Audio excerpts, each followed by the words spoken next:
நவகிரகங்களில் ஒருத்தரான சனி பகவான் சூரிய பகவானோட மகனா? என்ன யமதர்மனின் தம்பியா? பிறந்த உடனே தந்தை சூரிய தேவனின் சக்தியை பறித்த மகன். அனைத்து கடவுள்களாலும் வெறுத்து ஒதுக்கப்பட்ட ஒரு குழந்தை. மனிதர்களே சதி செய்தால் அதிலிருந்து தப்பிப்பது கடினம்.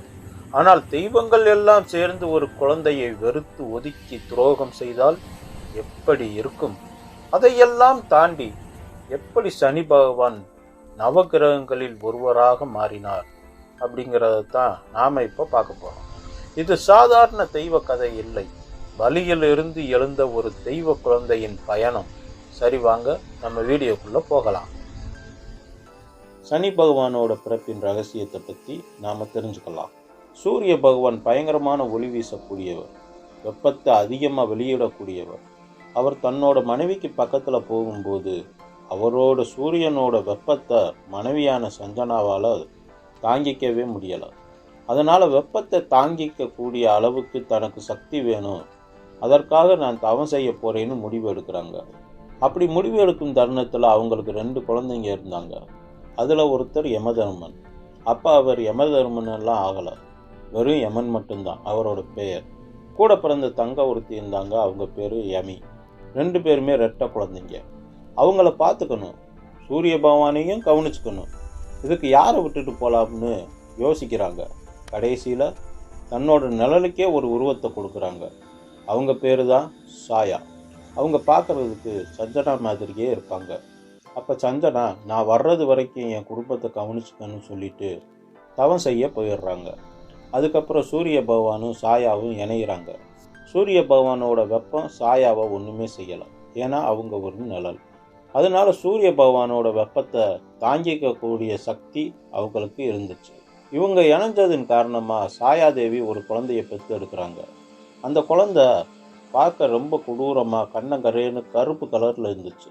அதுக்கு காரணம் ஒளி பொருந்திய சூரிய பகவானுக்கே பிள்ளையா பிறந்தாலும் மனைவி ஒரு நிழல் என்பதால் குழந்தை அந்த கலரில் தான் பிறந்துச்சு.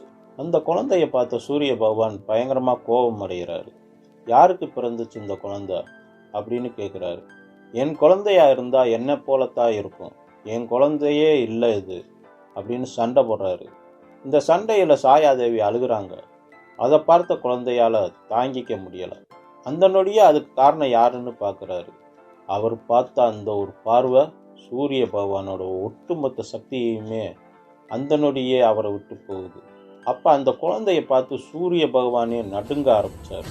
அன்னைக்கு அந்த குழந்தை பார்த்த அந்த ஒரு பார்வை சூரியனையும் தாண்டி தேவலோகத்தையே ஒரு ஆட்டுச்சு. அதில் தேவலோகமே கதிகலங்கி போச்சு.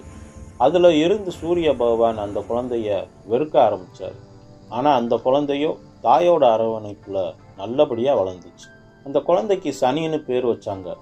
ஒவ்வொரு தடவையும் சனி கோவப்படும் போதெல்லாம் அவரோட தாய், நீ யார் மேலே கோவப்பட்டாலும் அவங்க மேலே உன்னோட தனிப்பட்ட விரோதத்தை காட்டாத, ஒவ்வொருத்தரையும் நேசிக்க கற்றுக்க, அவமானத்தை நின்று பார்க்காத, தவறான குற்றச்சாட்டுகளுக்காக எதிர்த்து போராடு, மற்றவங்க என்ன சொன்னாலும் உன் மதிப்பை நீ தெரிஞ்சுக்க, உன்னோட காயத்தை கோபமாக மாற்றுற திறமையாக மாற்று, உன்னை யாரெல்லாம் ஒதுக்குறாங்களோ அவங்கெல்லாம் ஒரு நாள் உனக்காக காத்து கிடப்பாங்க அப்படின்னு சொல்லி வளர்த்தாங்க. என்னதான் தாய் அன்பு காட்டினாலும் சனியை பார்க்கும்போதெல்லாம் சூரிய பகவான் சாயா மேலே கோபம் அடைஞ்சார். அதை பொறுத்து கொள்ள முடியாத சனி, என் தாயை நீ சந்தேகப்பட்டாலும் என்னை ஏற்றுக்க நீ மறுத்தாலும் ஒரு நாள் இதற்கான நியாயத்தை கேட்டு நீயே என்கிட்ட வந்து நிற்ப அப்படின்னு சொல்லி அவர் வீட்டை விட்டு வெளியேறினார். வீட்டை விட்டு வெளியேறின சனி நேராக தேவலோகத்துக்கு போனார். சனியை பார்த்த இந்திரனும், உன்னோட பார்வைப்பட்டா இந்த சொர்க்கத்தில் மழை கூட பெய்யாது, நீ இங்கேருந்து வெளியே போன்னு பற்றி விட்றாரு. அதே மாதிரி அக்னி, வருணன், வாயு பகவான்னு ஒவ்வொருத்தரும் ஆளுக்கு ஒரு காரணத்தை சொல்லி அவரை அவமானப்படுத்தி பற்றி விடுறாங்க. சனியோ, நான் இப்படி இருக்கிறதுக்கு என்னோட கர்மா காரணம் இல்லை, நீங்கள் புரிஞ்சுக்கிறதுல தப்பு இருக்குது அப்படின்னு சொல்லி அங்கேருந்து வெளியேறாரு. அதுக்கப்புறம் சனி மடங்குளம் அப்படிங்கிற இடத்துக்கு போய் தவம் செய்ய ஆரம்பிக்கிறார். அவர் பண்ண தவத்தோட காலத்தின் அளவு 7.5 வருஷம். அதுதான் இன்னைக்கு 7.5 நாட்டு சனி என்று சொல்கிறாங்க. அந்த 7.5 வருஷத்தில் அவர் சாப்பிடாம, தண்ணி குடிக்காமல், மழையிலையும் காத்துலையும் ஏன் கடும் குளிரையும் தாங்கி தவம் பண்ணாரு.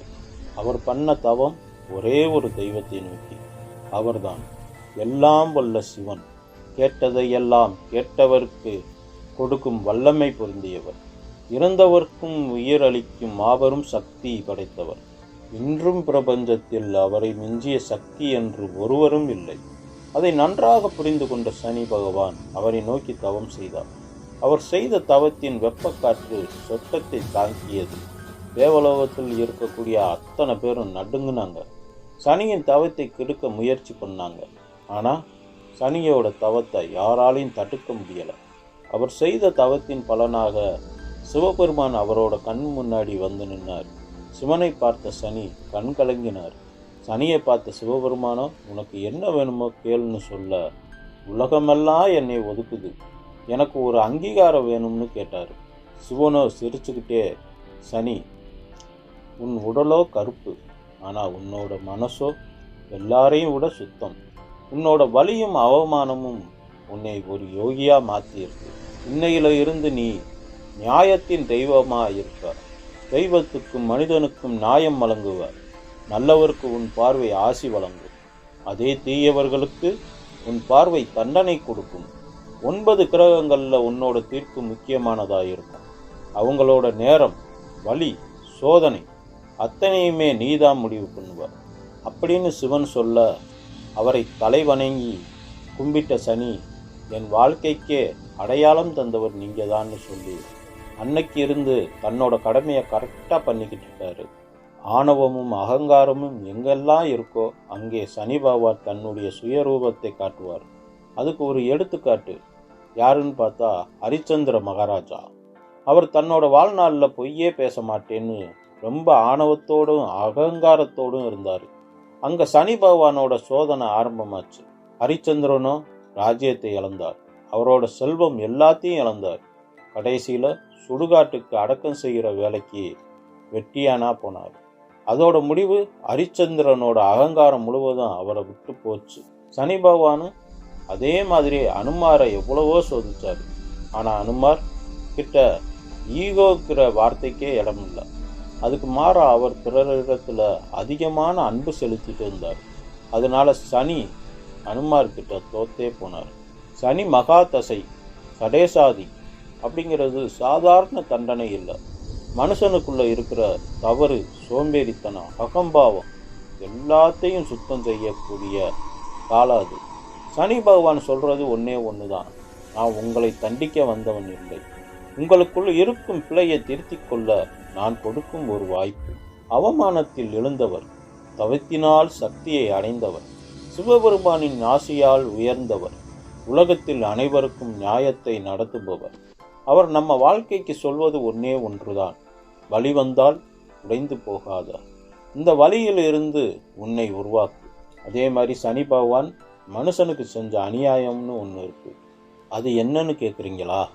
அதுதான் இன்னைக்கு நாம் எந்த சக்தியும் இல்லாமல் சாதாரண மனுஷனாக இருக்கிறோமே, அதுதான். தேவர்களுக்கும் அசுரர்களுக்கும் இருக்கிற மாதிரி சக்தி நமக்கு கொடுக்கிறதா இருந்தாங்க. அதாவது மனிதர்களை முதலில் படைக்கும் போது அது ஏன் நம்மளை விட்டு போச்சு அப்படிங்கிறத இன்னொரு வீடியோவில் பார்க்கலாம். மறக்காமல் லைக் பண்ணுங்கள். வாழ்க வளமுடன்.